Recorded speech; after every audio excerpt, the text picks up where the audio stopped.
My wife used my broken legs as an excuse to cheat with her ex, saying, "Nothing in you works right now, you're completely useless."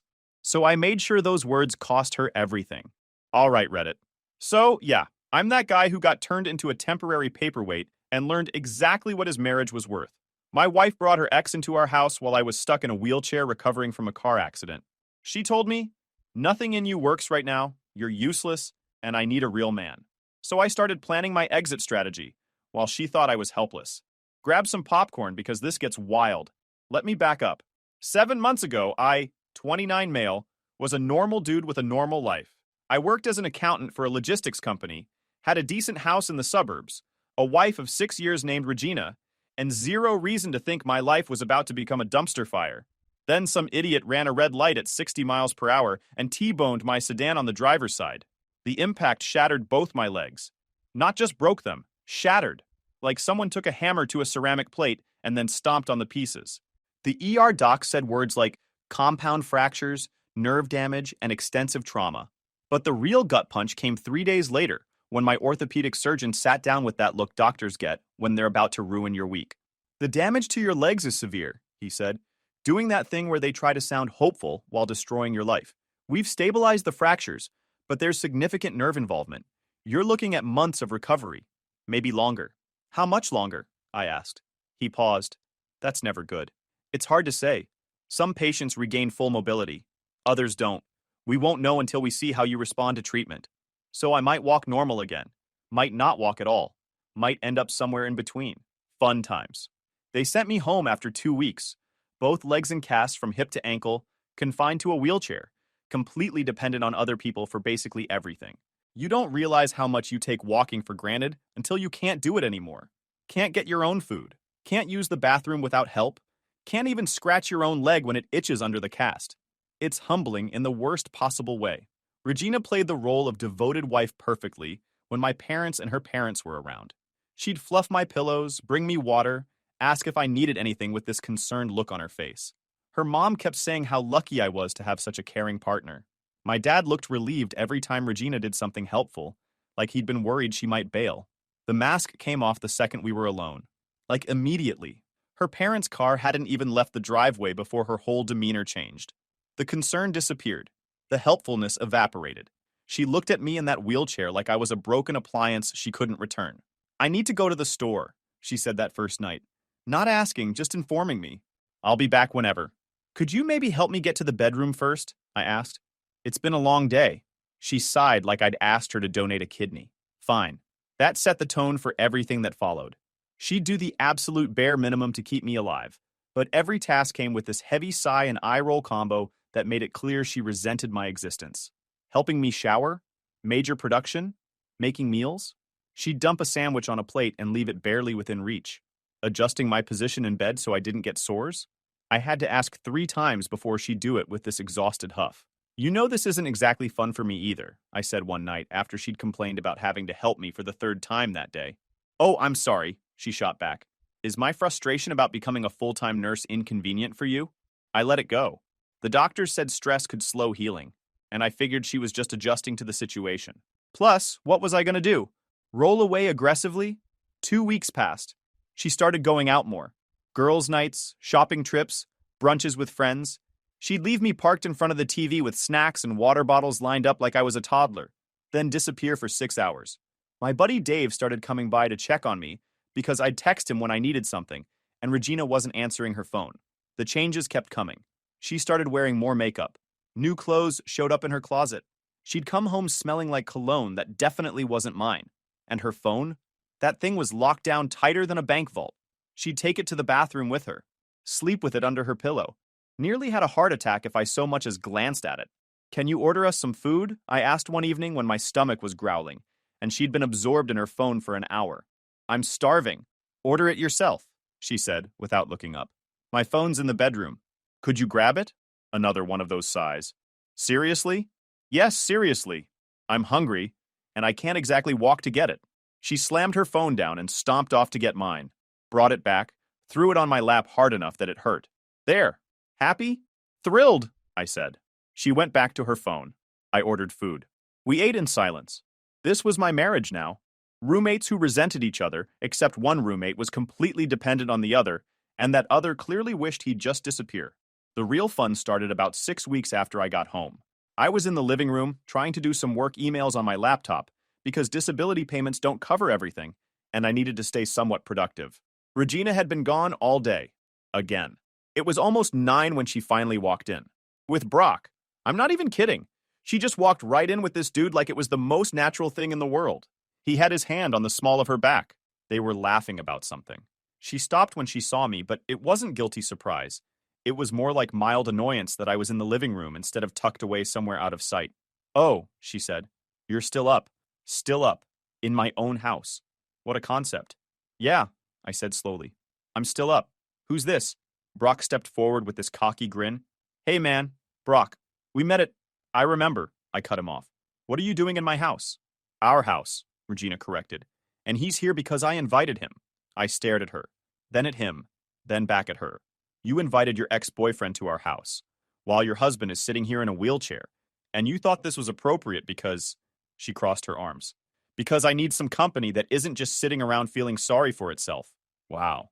Okay. That's where we were going with this. Brock looked uncomfortable for about half a second, then seemed to decide this was his moment to be a tough guy. "Look, dude, no disrespect, but Regina has been stressed. She needs support." "Right," I said. "Support. That's what we're calling it." Regina's face went red. Not embarrassed red. Angry red.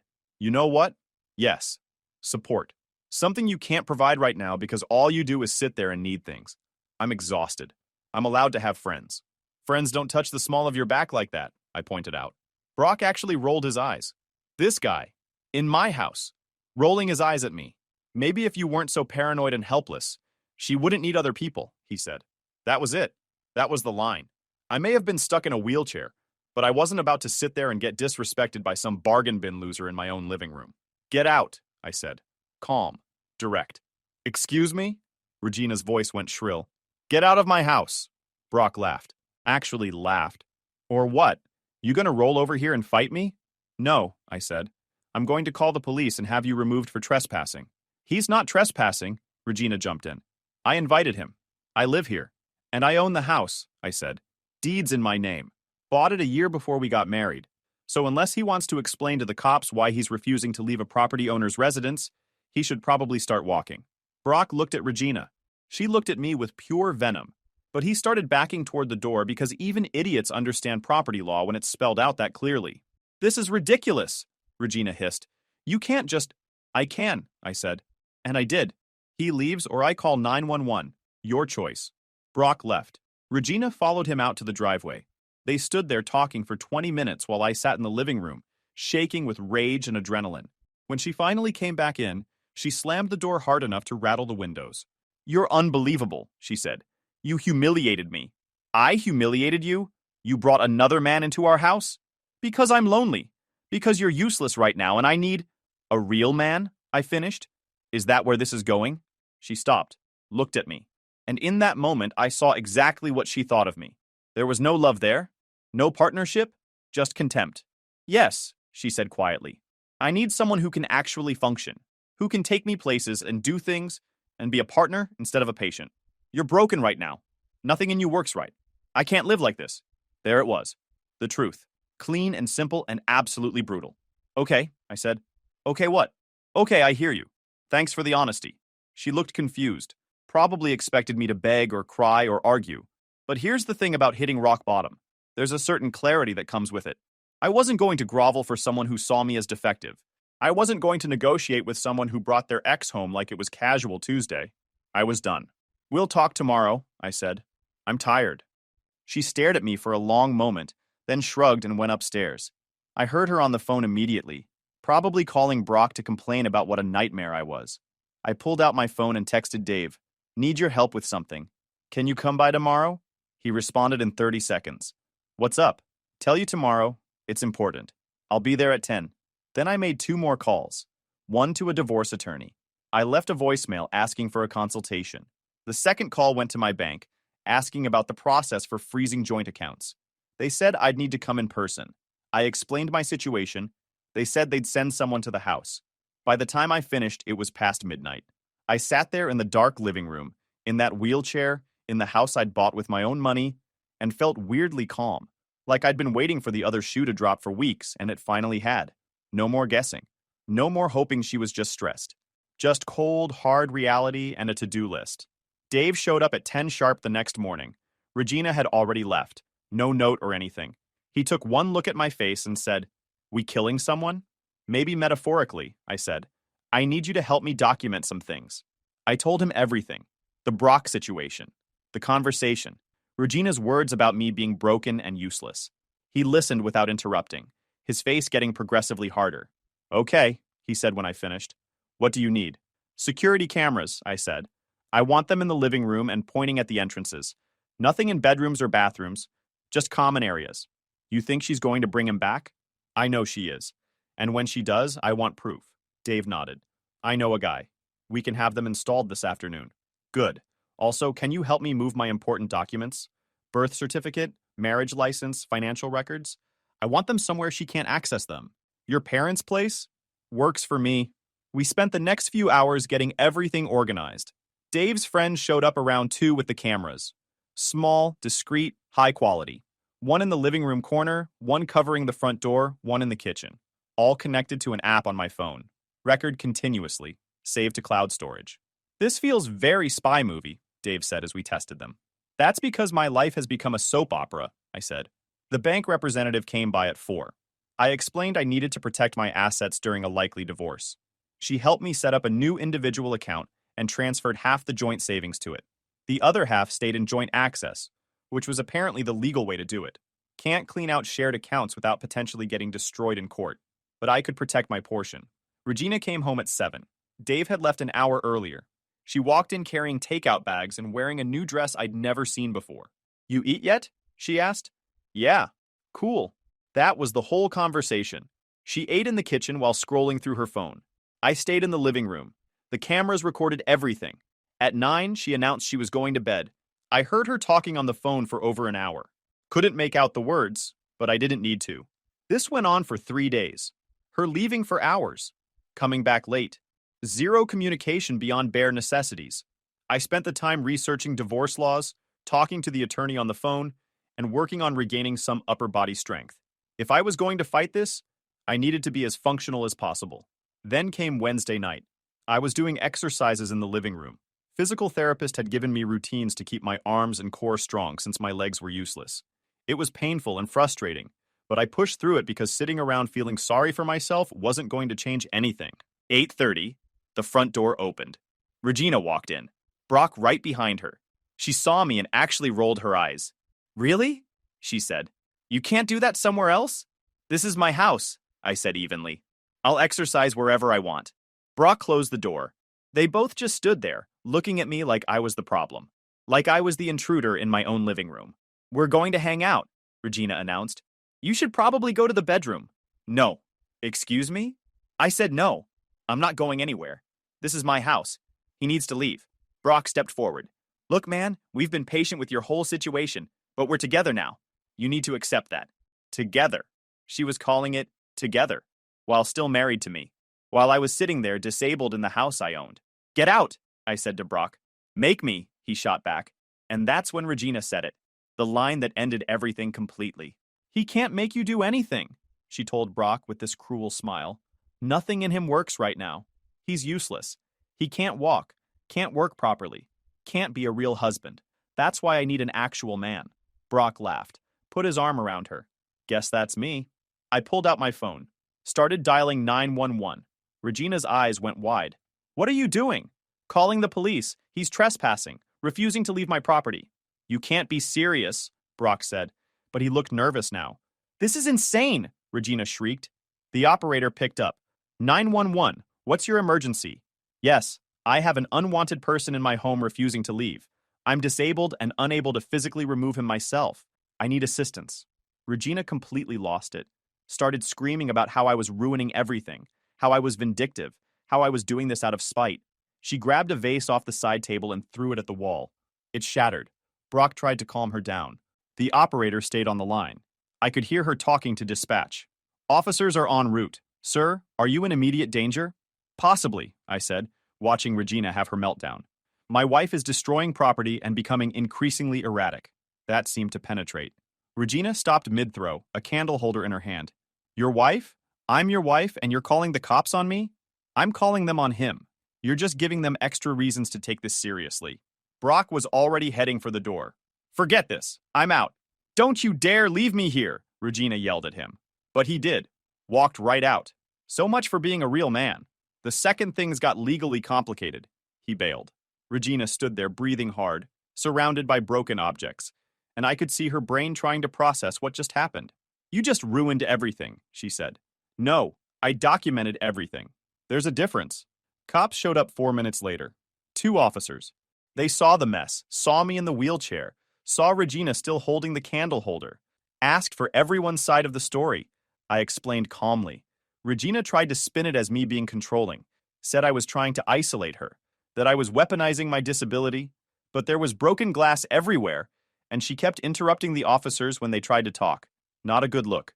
Ma'am, we're going to need you to calm down, one officer said. I am calm, she yelled, not helping her case. They asked me if I wanted to press charges. I said yes for the trespassing. They asked if I felt safe with Regina in the house.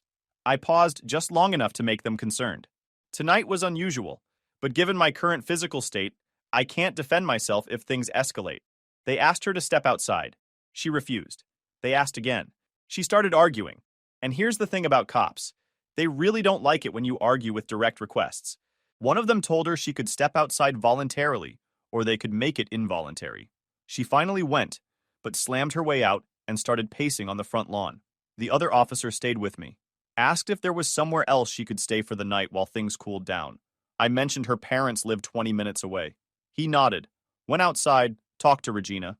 She came back in to grab some clothes, shooting daggers at me the whole time. This isn't over, she hissed while shoving things in a bag. Yeah, I said. It really is. She left with the cops following her to make sure she actually went somewhere else. I sat in the destroyed living room, surrounded by broken objects and shattered marriage, and felt absolutely nothing. Just this empty relief that the pretending was finally over. I called Dave.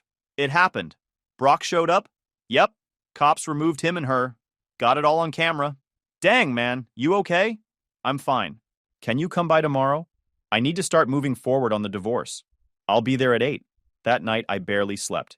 Kept replaying Regina's words. Nothing in you works right now. You're useless. Like I was a broken appliance. Like 6 years of marriage meant nothing because I'd been temporarily disabled by a car accident that wasn't even my fault. But you know what? She was wrong. Everything worked. My brain worked.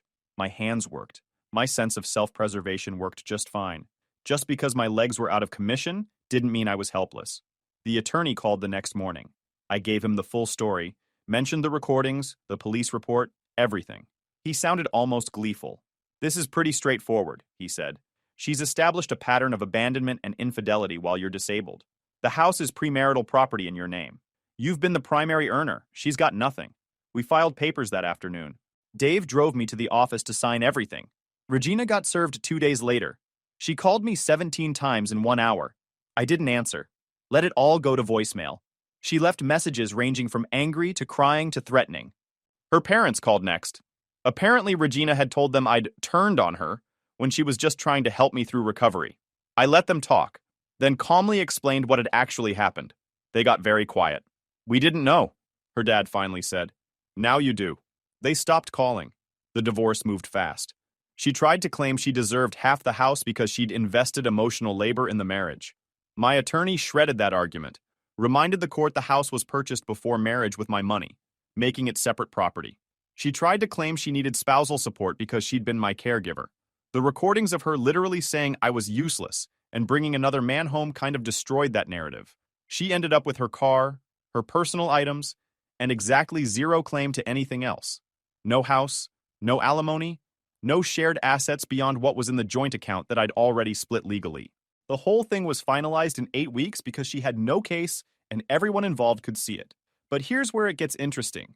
About 4 weeks into the divorce process, I started intensive physical therapy. Real physical therapy. I'd been doing the basic stuff at home, but now I had access to the actual equipment and expertise. My legs had healed enough to start trying to bear weight. It was agony, like standing on knives made of fire, but I pushed through it. The first time I stood, and I'm using stood loosely here because it was more like balanced while shaking uncontrollably with my hands death-gripping parallel bars. I almost passed out from the pain. My therapist looked concerned, asked if we should stop. No, I said through gritted teeth. Keep going. We worked 4 days a week. Progress was microscopic. 1 week I could stand for 30 seconds. Next week, 45, then a minute. My legs felt like they belonged to someone else. Weak, wobbly, unreliable. But they worked. Sort of. Regina didn't know any of this. We had zero contact. Everything went through attorneys. She'd moved in with Brock, according to Dave, who kept tabs on the situation without me having to ask. Apparently, they were renting someplace downtown, making it work, being a real couple. 4 months after the accident, I could walk. Not well. I needed a cane. Each step was deliberate. My legs protested constantly, but I could move under my own power. The physical therapist called it remarkable progress. I called it spite-driven determination. Probably both. Dave threw a small celebration at his place. Just him, me, and a couple other friends. They'd all been supportive throughout the whole mess, never made me feel like a charity case. We ordered food, played games, normal stuff. It felt good to be mostly normal again. You're still going to PT? Dave asked. 3 times a week, probably for months, but yeah. Think you'll get back to 100%? Maybe, maybe not. But I can live independently. That's what matters. Living independently turned out to be pretty great. I had my house to myself, kept it clean, did my own cooking, went back to work part-time from home, gradually ramping up as I got stronger. The company was cool about the flexible schedule. My productivity actually went up because I wasn't dealing with constant drama and resentment. Then, about 3 months after the divorce was finalized, I was in the living room with Dave when the doorbell rang. Security camera showed Regina standing there, looking like she'd been through a blender. Hair everywhere. No makeup. Sweatpants with stains. She was holding a container of something. That her? Dave asked. Yep. Want me to get it? Nah. I got this. I walked to the door and opened it. Left it wide open. No chain needed with Dave there as backup. What do you want? Regina tried to smile. Failed miserably. Hi, can we talk? We don't have anything to talk about. Please. Just 5 minutes. I made you soup. Your favorite. Tomato basil. I saw you at the grocery store last month. You were walking. I've been thinking about it ever since. There it was. I stared at her. This woman cheated on me with her ex while I was recovering from an accident. Told me I was broken and useless. Moved him into our place while I was still living there. Disappeared when I needed her most. And now that she'd seen me walking again, she showed up with soup. Like that would somehow fix 6 years of relationship and 3 months of treating me like garbage. Let me get this straight, I said. You saw I could walk. And that's when you decided to come back. It's not like that. I wanted to apologize. I made a mistake with Brock. Everything was a mistake. I was scared and overwhelmed and I handled it wrong. You cheated on me while I was disabled and told me nothing about me worked anymore. That's not a mistake. That's who you are. I know, and I'm sorry. I'm so sorry. Brock was terrible. He was lazy and selfish and nothing like I thought. You were right about him all along. Cool story. Her eyes started watering. We could try again. I'll go to counseling. I'll do whatever you need. We had 6 good years before this. That has to count for something. I leaned against the door frame. Dave was standing behind me in the hallway. Silent support. You want to know what those 6 years were worth? About the same as that soup, which is nothing. Don't say that. We loved each other. We built a life together. You built a life. I was just the foundation you stood on until you found something better. Then you tried to demolish me on your way out. That's not fair. You're not perfect either. You were depressed. You wouldn't talk to me. You pushed me away. I had shattered legs. I was learning to walk again. Sorry I wasn't chipper enough for you while my body was broken. See? This is what I'm talking about. You always what? Always expected my wife not to bring her ex home? Yeah. Real unreasonable of me. She stepped forward. Please. I don't have anywhere else to go. Brock kicked me out. My parents are disappointed in me. I lost my job because I was too distracted. Everything fell apart. I need help. Then ask Brock. Oh wait, he bailed when things got hard. Funny how that works. You're being cruel. No, I'm being honest. You showed me who you are. I'm just refusing to forget. Her face changed. The sad act dropped. Something harder came through. So that's it? After everything I did for you? All the years I supported you? One mistake and you throw it all away? One mistake. Wow, you are such a delusional woman. She held out the container. Okay, okay. Just take it. Please, I came all this way. No. Take the soup. No. Take it. She threw it at me. Not handed it. Threw it. Hard. Like she was pitching a fastball. The container sailed through the air, lid popping off mid-flight. I tried to catch it. Instinct. My hands made contact, but my grip wasn't fast enough. The container slipped through my fingers, and the whole thing went airborne again, flipping end over end. Hot soup splashed everywhere. Most of it caught her square in the face and chest. Some splattered on the doorframe. A bit hit my shirt. She screamed, started clawing at her clothes. It's hot! It's burning! Dave stepped up beside me. Looks warm, not burning. You drove here with it, right? So it's been cooling for at least 20 minutes. She looked at him, then at me. Soup dripping off her chin. You made me spill it. You threw it at me, I said. I tried to catch it. You brought soup as a weapon. I didn't. It wasn't. Get out. She stood there, soup dripping off her chin. No, not until you listened to me. I already listened. You cheated. You called me worthless. You told me I'd never walk again. I heard all of it. Now leave. I'm not going anywhere until we talk about this. Dave shifted his weight. Dude. Yeah. I looked at Regina. Last chance. Walk out now or I'm calling the cops. For what? Standing here? That's not illegal. Trespassing is. This is my house. You're not invited.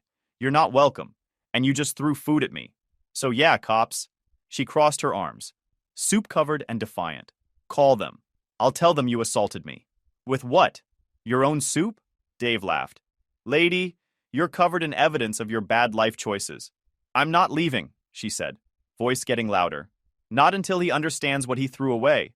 Not until he sees that we could still... Dave, call the cops. On it. He pulled out his phone. Regina's eyes went wide. What? No, wait. This is ridiculous. I'm leaving. Too late. You assaulted me. Threw an object at me. You're covered in the evidence. The cops showed up 12 minutes later.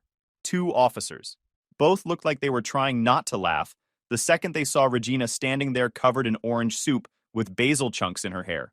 Evening, the older one said. We got a call about an assault? She threw soup at me when I refused to take her back, I said. I tried to catch it. It exploded on her. The younger cop looked at Regina. Ma'am, is that true? He's lying. He made me spill it. By trying to catch it? Dave said. That's a new one. The older cop was writing in his notebook. So you brought soup to his house. To apologize, Regina said. And when he didn't accept your apology, you threw it at him? I didn't throw it. I was upset. Upset enough to launch soup at someone's face, the younger cop said. That's assault, ma'am. It's soup. Assault with soup is still assault, the older cop said. Regina looked between them. You're seriously going to arrest me over soup? We're seriously going to document this incident, the older cop said. Sir, do you want to press charges? I want a restraining order, I said. She cheated on me. We're divorced. She showed up unannounced. I said no to reconciliation, and she attacked me. The younger cop looked at Regina. Is this your ex? Yes, but... And you came to his house after the relationship ended? To apologize? With soup, Dave added helpfully. The older cop turned to me. You want her charged or just the restraining order? Just the order. I want her gone and kept gone. We can do that. He handed me a card. File tomorrow at the courthouse. Use case number 7742. We'll put it in the report that she showed up uninvited, you declined contact, and she responded with physical aggression. This is ridiculous, Regina said, voice getting shrill. He's fine. Nothing happened. It's just soup. Ma'am, the younger cop said, and he was definitely smiling now. You assaulted someone with tomato basil. That's going in the report. You're lucky he's not pressing charges because weaponized soup is still assault. It wasn't weaponized. You threw it at someone who rejected you. That's pretty much the definition. The older cop handed me another card. Victim services. If she contacts you before the restraining order is in place, call us immediately. If she shows up here again, call us immediately. Will do. They turned to Regina. Ma'am, you need to leave this property now. If you return before the restraining order hearing, you'll be arrested for trespassing. Clear? She looked at me. You're really doing this? Over soup? Yes. You used to love me. Not anymore. She started crying. Real tears. The kind that used to make me feel guilty. Now they just made me feel tired. Come on, the younger cop said, guiding her toward her car. Let's go. She shuffled over to her beat-up sedan, still covered in soup, looking like she'd lost a fight with a lunch menu. When she drove off, it was like the smell of tomato, basil, and life failure got sucked down the street with her. The older cop looked at me. She gonna be a problem? Not after tomorrow when I file. Good. Get that restraining order. He watched her taillights disappear. Ma'am really thought showing up uninvited with soup was gonna work out for her. The younger cop laughed. Nothing says, take me back like assault by appetizer. She didn't even bring breadsticks, zero effort. Or leaving him alone, the older cop said. That would have been free. Dave was grinning. You guys see this kind of thing a lot? Desperate exes? Sure, but usually they cry, not throw food. The younger cop shook his head. She drove away looking like she lost a fight with a restaurant menu. The older cop handed me his card. Call if she comes back. Though after tonight's performance, I'm guessing she's done. They left. Dave and I stood in the doorway looking at the orange splatter pattern on my porch. Want pizza? Dave asked. God, yes. We ordered pizza. I filed the restraining order the next morning. Got it approved within a week. Regina tried texting twice before it went through. I forwarded both messages to the cops. She stopped after that. Heard through the grapevine she moved back in with her parents. Brock had drained their joint accounts for some investment scam and disappeared. She couldn't afford rent. Lost her apartment. Her car died. Parents took her in on condition she got a job and therapy. Last I heard, she was working retail and living in their basement. Oh, and Brock? Yeah, karma caught up with him too. Regina actually grew a spine for once in her life and reported him to the cops for the scam. Took about 6 months, but he got picked up on a warrant during a routine traffic stop. Turns out when you steal someone's money and ghost them, the law gets involved. Who knew? He got hit with felony theft charges. Tried to plea it down, but the prosecutor wasn't having it since Regina had all the bank records showing he'd cleaned out their joint account with promises of some fake investment opportunity. Last I heard, he did 8 months in county, came out with a record, and couldn't find anything better than working night shifts at a warehouse. His whole real man act dried up real quick when he had a mugshot and a criminal background check following him around. Turns out running cons on desperate women doesn't build a great resume. Me? I kept walking, kept working, kept building my life back without her. Got promoted at work about 6 months after the divorce was finalized because my productivity was through the roof. Started dating again after about a year of being single. Met someone who didn't view my medical history as a character flaw. And I never ate tomato basil soup again. Some stains don't wash out. Guys, we are so close to hit 100,000 subscribers on this channel. If you are not subscribed to the channel, please consider subscribing. It really helps hit that 100,000 mark. Thanks for making this dream come true.